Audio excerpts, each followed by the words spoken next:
कुमावत जी, पूर्व विधायक विजय सिंह जी, वर्तमान विधायक नारायण जी, पुखराज जी,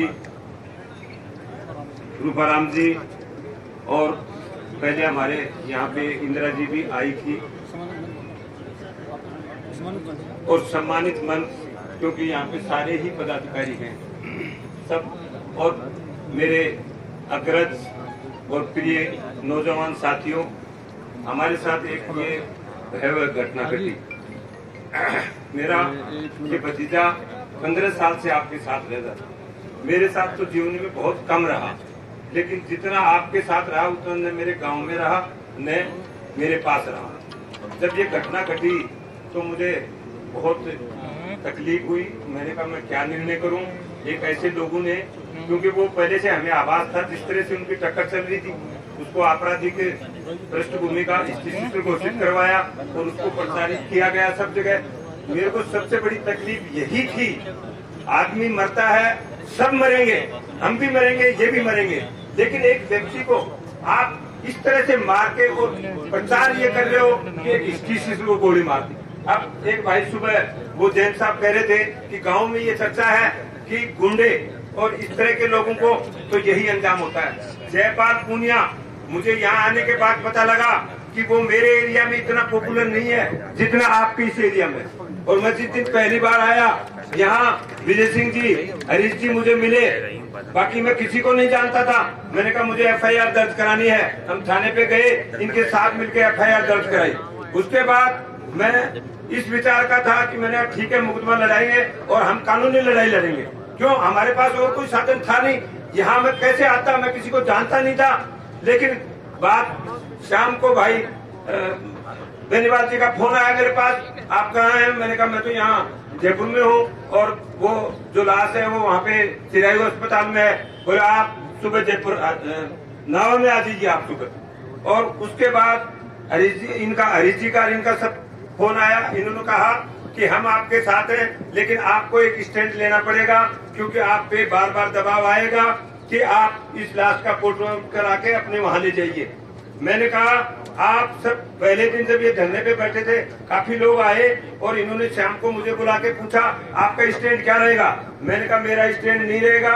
ये नावा की जनता जो गांव-गांव में फैली हुई है अपने हिसाब से आती है। इस शिविर में कोई पट्टे नहीं दिए जा रहे हैं। यहाँ आप सब लोग जयपाल को न्याय दिलाने के आए हो, उसमें मुझे आधा न्याय मिल गया है। उसको हिस्ट्री सीटें जो बनाया गया था, आज पूरी दुनिया में वीडियो चल रहे हैं कि एक व्यवसायी को किस तरह से यहाँ पे इस आपके विधायक ने, उसके भाई ने और यहाँ के प्रशासन ने मिलकर, मेरी अभी प्रशासन से बात हो रही थी, SDM से, मैंने कहा आप भगवान ने आपको कानून, भगवान का प्रतिनिधि नियुक्त किया है और आप यहाँ कोई गुंडा आता है, कोई बदमाश आता है, उसको एक शरीफ आदमी के खिलाफ मुकदमा दर्ज करके और उसको परेशान करते हो। मैं पहले इसलिए नहीं बोला, पिछले 5 साल से मैं आपके यहाँ नाव में आ रहा हूँ, बार बार जब उसके मुकदमे लगते हैं, लेकिन मैंने किसी से बात नहीं की।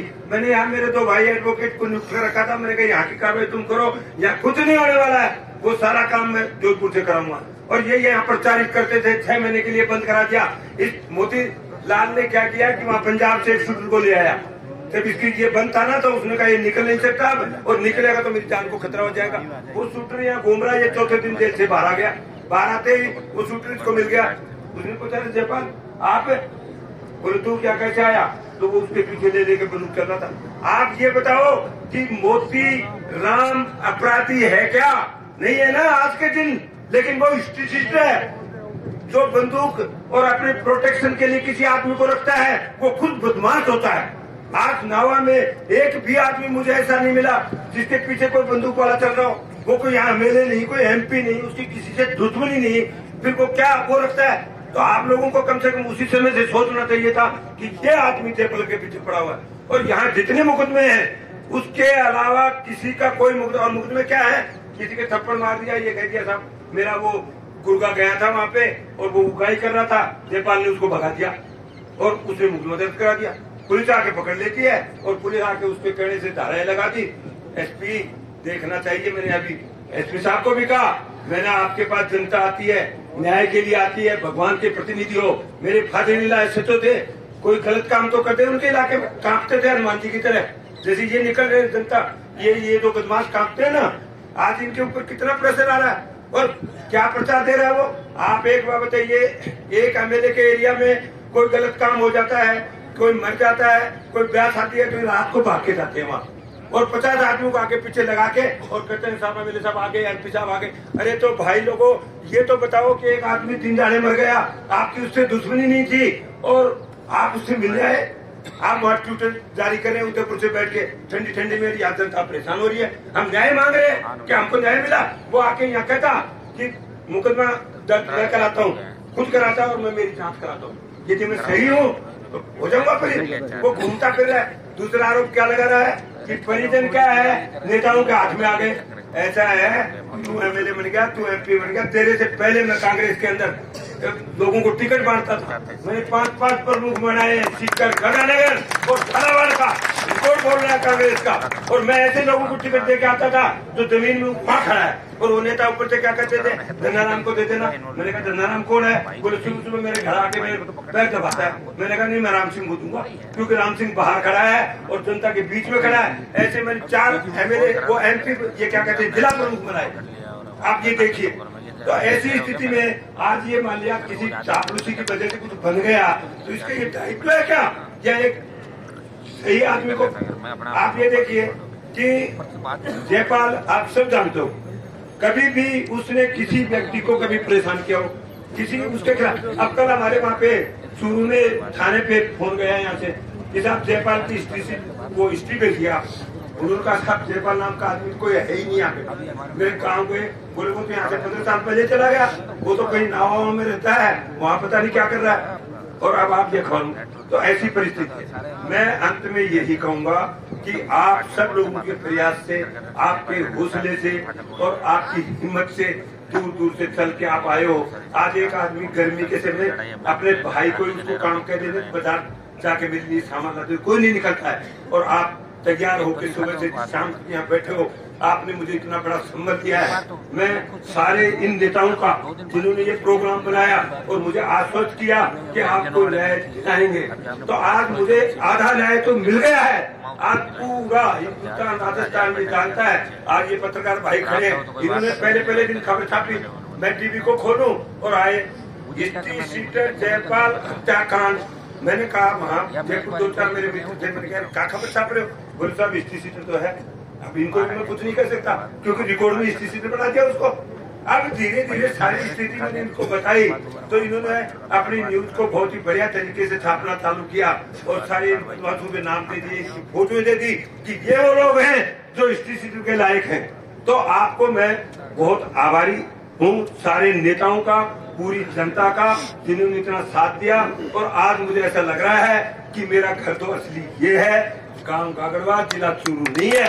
जो बाकी मैं कभी नहीं जाता हूँ, बाकी तो मैं जयपुर रहता हूँ, और जयपुर की जनता भी हमारे साथ। आज 80,000 वकील हैं, भाई हनुमान जी बताएंगे, मैं बार काउंसिल का मेंबर हूँ, 80,000 वकीलों का प्रतिनिधित्व हूँ। और मैं यदि चाहता तो इस सरकार की और इसके घूस भर देते हैं। वकील एक दिन निकले थे, हमारे एक वकील भाई की 2 बेटियां घर से गायब हो गई, हमने रिपोर्ट करा गए, 20 दिन तक उन बच्चों का पता नहीं लगा। और एक दिन हम सड़क पे निकले हाई कोर्ट और सेशन कोर्ट में, दूसरे दिन तो वहाँ एक टीम गठित कर दी, तीसरे दिन बच्चों को ले आए। तो मैं मेरा मामला भी उन भाइयों को दे सकता था, लेकिन मैंने कहा नहीं, ये लड़ाई मैं कानूनी रूप से लड़ूंगा।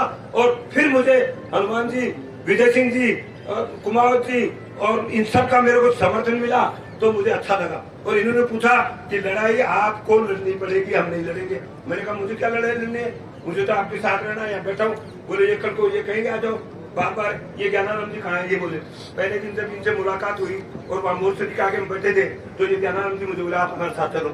मैंने कहा देखो मैं यहीं बैठूंगा, उसको बच्चे को यहाँ अंदर रख रखा है, मुझे भी देखना है उसको क्या पोजीशन है, ये कल को बदमाशी करेंगे।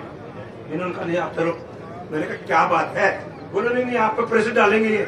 मैंने कहा मर्जी से बात कर लेना, प्रेशर विजय सिंह पुनिया पे कौन डालता है क्या नहीं डालता है। जयपाल से 2 कदम आगे हूँ, लेकिन गुस्सा नहीं करता हूँ, कानूनी रूप से लड़ाई लड़ता हूँ। कुछ मेरे बेटे ने गलती कर दी, वो इन गुंडों से भिड़ गया और इनके लाठियां मारना, ये करना वो करना, उनका धंधा नष्ट हो गया सारा का सारा। आज एक बार बताओ ये क्या काम करते हैं? इनके खेती है क्या? इनके पास इतना पैसा कहाँ से आ रहा है? ये बताओ मेरे को। सिर्फ नमक की चोरी करते हैं ये लोग। नमक की चोरी करते हैं, ये आप सारी जनता के सामने है। तो मैं अंत में आप सभी लोगों का आभार व्यक्त करता हूँ, नेताओं का, और जो भाई आप पधारे हैं और जिन्होंने अपना प्यार प्रेम दिया। और मुझे एक सज्जन ऐसे मिले, नीलेश जैन, वो भी जांच से कम नहीं है, ये आप भाषण दे रहे थे सुबह आपको। तो ऐसे लोग आपके पास हैं, इसलिए मुझे बहुत आप सब लोगों का आभार करता हूँ। धन्यवाद। जय हिंद।